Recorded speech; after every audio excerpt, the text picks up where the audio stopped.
હવે આવકાર જેને કહેવાય એનું નામ હે જેને પાસે દયા હોય એને આવકારો દે શકે અને આવકારો દે એટલે એને પાણી પાવવું પડે, સેવા કરવી પડે, એના ગજા પ્રમાણે રાબડી પાવવી પડે. એ આશરો આપે એટલે એનું નામ ઓંજણો થયો.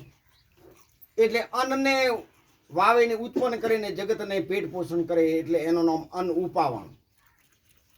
તો અમારી ભાષા મુજબથી કવિઓની ભાષામાં ઓંજણા શાખાના જે શબ્દો છે એ આજ અમે નથી બોલ્યા પણ અમારા બાપ દાદાઓ બોલતા આવ્યા. અમે આપને કોના સુધી હબળાઈએ.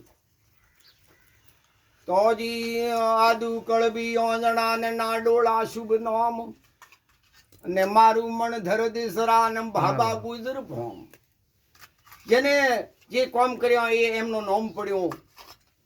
હુના નવેસીને પાય રાજા મહારાજાના પાય ગોખરુને ઝીલા પહેરીને શણગાર સજીને જોધપુર મહારાજા પાય બેવા વાળા ઓંજણા, જેને ઓંજણા શાખાના જે ઇતિહાસને જે સંગ્રહ કરે એને શબ્દોમાં આનંદ ને હુરા પણ આવે. આદુ કળબી ઓંજણા નાડોળા શુભ નામ મારું મણધર દેસરા ભાજા ભાબા ગુજર ભોમ. જાત હુઆ કઈ જગ હુઆ ને જણરો હે મોરે પાય જવાબ. તો આદુડા નારીજી અમે ઓંજણા વંશના રાવ છીએ. और एम कड़ादी गोत्र એટલે કળબીઓના બારોટ. કળબી એટલે કણ ને અન્ન એક જ છે. જેનો ખાય કણ એટલે એને કહેવાય હરિદે થને હજારો મણ. કોઈરો મત ખાજી તું ગણ. તો કોઈરો ગણ ન ખાવો એ આદુ દાદીના શબ્દો છે.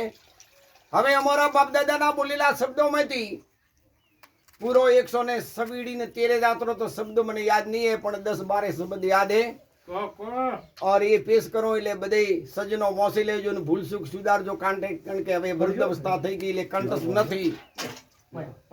તો સોને કાગ સરતાજ તારક વિકમ વરોદાઈ પાલમ ફકંદા તારા સોમ સોળંકી અસવાઈ.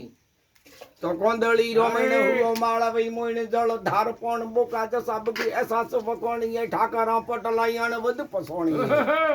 और अतरा ओंजणा वंदाड़े ठाकर परे पण राजा महाराजा रे पाय बेवा वाली जात वणरा शब्दो है बराबर. ठाकर पटलैयण वद पसोणी ए गढ़ से हेमोगे ने हेमारो गड़ो वाजे है.